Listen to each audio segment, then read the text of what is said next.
ಅದಾದಮೇಲೆ ನಾನು ಇನ್ನೊಂದು ವಿಚಾರ ಹೇಳೋಕ್ಕೆ ಇಷ್ಟಪಡ್ತೀನಿ. ಇನ್ನೊಂದು ವ್ಯಕ್ತಿ ಕೊಟ್ಟಿರುವಂಥ ಇಂಟರ್ವ್ಯೂ ಕೂಡ ನೋಡಿದೆ. ಅವರು ನನ್ನ ಫ್ರೆಂಡ್ ಅಂತ ಕ್ಲೇಮ್ ಮಾಡ್ತಾ ಇದ್ದಾರೆ. ಅವರು ನನಗೆ ತುಂಬ ಕ್ಲೋಸ್ ಫ್ರೆಂಡ್ ಅಂತ ಹೇಳ್ತಾ ಇದ್ದಾರೆ. ಆ ರೀತಿ ಆ ಥರನೂ ಇಲ್ಲ. ಅವರು ಹೇಳಿದಂಥ ಮಾತುಗಳು ನನಗೆ ಒಂದು ನಿಮಿಷ ಶಾಕ್ ಆಯಿತು. ನನಗೆ ಅನಿಸಿದ್ದು ಯಾಕೆ ಈ ಥರ ಸುಳ್ಳು ಹೇಳ್ತಿದ್ದಾರಲ್ಲ. ಅವ್ರು ಹೇಳಿದ್ದಾರೆ 6 ತಿಂಗಳಿಂದನೇ ನನಗೆ ಸಿಕ್ಕಿದಾಗ ನನಗೆ ಹೇಳಿದ್ರಂತೆ ನಿವೇದಿತಾ ಅವ್ರಿಗೆ ಹೈದರಾಬಾದಲ್ಲಿ ಒಂದು ಹುಡುಗನ ಜೊತೆ ಸಂಬಂಧ ಇದೆ, ಅವನು ಹೈದರಾಬಾದಿಗೆ ಏನಕ್ಕೆ ಹೋಗ್ತಾರೆ ಅವರು ಅಂತ. ಆ ಥರ ಒಂದು ಕಾನ್ವರ್ಸೇಷನ್ ನಮ್ಮಿಬ್ಬರ ಮಧ್ಯೆ ಯಾವತ್ತೂ ನಡೆದೇ ಇಲ್ಲ. ಅವರು ಒಂದು ಸಿನಿಮಾದಲ್ಲಿ ನಾನು ಆ್ಯಕ್ಟ್ ಮಾಡಬೇಕಾದ್ರೆ ಅವರು ಆ ಸಿನಿಮಾದಲ್ಲಿ ಅವರು ಕೂಡ ಒಂದು ಪಾತ್ರ ಮಾಡ್ತಾಯಿದ್ರು. ಸೊ ಆ ಸಿನಿಮಾ ಶೂಟಿಂಗ್ ಟೈಮಲ್ಲಿ ನಾನು ಅವ್ರು ಸಿಕ್ಕಿದ್ದೆ.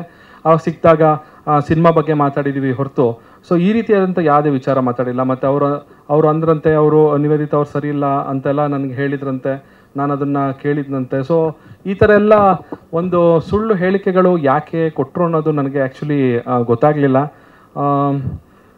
ಬೇರೆಯವರ ಮನೆ ಒಂದು ಪರ್ಸ್ನಲ್ ಲೈಫ್ ಅವ್ರಿಗೆ ಏನು ಸಂಬಂಧ ಇದೆ ಅನ್ನೋದು ನನಗೆ ಒಂದು ದೊಡ್ಡ ಕ್ವಶನ್ ಮಾರ್ಕ್ ಆಗಿ ಕಾಡ್ತಾ ಇದೆ ನನಗೆ ಇವಾಗ. ಬಿಕಾಸ್ ನಾವಿಬ್ಬರು ವಿಚ್ಛೇದನ ಪಡಿಬೇಕು ಅಂತ ನಾವು ಅಂದ್ಕೊಂಡಾಗ ನಮ್ಮ ಪೇರೆಂಟ್ಸ್ ಅವ್ರ ಜೊತೆ ಡಿಸ್ಕಸ್ ಮಾಡಿದಾಗ ಅವ್ರು ಹೇಳಿದಿಷ್ಟ, ನೋಡಪ್ಪ ನೀವು ಬುದ್ಧಿವಂತರು, ನಿಮ್ಗೆ ಆಲ್ರೆಡಿ ಸಮಾಜದಲ್ಲಿ ಒಂದು ಸ್ಥಾನಮಾನ ಲಭಿಸಿದೆ.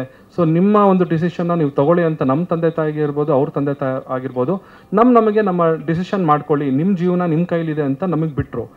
ಸೊ ಅವರೇ ಸುಮ್ಮನಿರ್ಬೇಕಾದಾಗ ಈ ಒಂದು ವ್ಯಕ್ತಿ ಯಾಕೆ ನಮ್ಮಿಬ್ಬರ ಪರ್ಸ್ನಲ್ ಲೈಫ್ ಒಳಗಡೆ ಬಂದ್ಬಿಟ್ಟು ನಾವೇ ಇವಾಗ ಪರಸ್ಪರ ನಾವಿಬ್ಬರು ಮ್ಯೂಚುವಲ್ ಕನ್ಸೆಂಟಿಂದ ಇಬ್ಬರ ಒಪ್ಪಿಗೆ ಮೇರೆಗೆ ನಾವು ಮುಂದೆ ಬಂದು ವಿಚ್ಛೇದನ ಪಡೆದಿರೋದು. ಸೊ ನಾವೇ ಇಬ್ಬರು ಇವಾಗ ಖುಷಿಯಾಗಿರಬೇಕು ಅಂತ ನಾವಿವಾಗ ಇದನ್ನು ಮಾಡಿದ್ದೀವಿ. ಸೊ ಇದ್ರ ಮಧ್ಯದಲ್ಲಿ ಮತ್ತೆ ನೀವು ಖುಷಿಯಾಗಿರಬೇಡಿ, ನೀವು ಜಗಳ ಆಡ್ತಾನೆ ಇರಬೇಕು ಅನ್ನೋ ಒಂದು ಮನಸ್ಥಿತಿ ಇಟ್ಕೊಂಡು ಯಾಕೆ ಬಂದು ನಮ್ಮಿಬ್ಬರ ಮಧ್ಯದಲ್ಲಿ ಇಲ್ಲದೇ ಇರುವಂತಹ ಒಂದು ಊಹಾಪೋಹಗಳನ್ನೆಲ್ಲ ನಮ್ಮ ಮನಸ್ಸಲ್ಲಿ ಬೀಜನ ಬಿತ್ತುತ್ತಾ ಇದ್ದೀರಾ ಅನ್ನೋದು ನನಗೆ ಗೊತ್ತಾಗ್ತಿಲ್ಲ. ದಯವಿಟ್ಟು ಇದನ್ನು ಇಲ್ಲಿಗೆ ನಿಲ್ಲಿಸ್ಬಿಡಿ. ಇದು ಯಾರಿಗೂ ಖುಷಿ ಕೊಡೋವಂಥ ವಿಚಾರ ಅಲ್ಲ, ಇದು ಖುಷಿ ಕೊಡುವಂಥ ವಿಚಾರ ಅಲ್ಲ. ಅಂದರೆ ಈ ಥರ ವಿಚಾರಗಳನ್ನ ಮಾತಾಡಿಕೊಂಡು ಅದನ್ನು ಎಂಟರ್ಟೈನ್ಮೆಂಟ್ ಆಗಿ ಬಳಸ್ಕೊಳ್ಳೋದು ಎಲ್ಲೋ ಒಂದು ಕಡೆ ಮಾನವೀಯತೆ ಮರ್ತಂಗಿರುತ್ತೆ ಅಂತ ಅನಿಸುತ್ತೆ ನನಗೆ. ಸೊ ಹಾಗಾಗಿ ದಯವಿಟ್ಟು ಈ ರೀತಿಯಾದಂಥ ವದಂತಿಗಳು ಏನಿದೆ ಇದಕ್ಕೆ ಯಾರು ದಯವಿಟ್ಟು ಕಿವಿ ಕೊಡಬೇಡಿ. ನಾವಾಗೆ ಸ್ಪಷ್ಟನೆ ಕೊಟ್ಟಾಗಿದೆ ಇವಾಗ ನಮ್ಮ ಕಡೆಯಿಂದ. ಅಫ್ಕೋರ್ಸ್ ನಮ್ಮ ಜೀವನದಲ್ಲಿ ಅದನ್ನು ಬ್ಯಾಲೆನ್ಸ್ ಮಾಡೋಕ್ಕಾಗಲಿಲ್ಲ.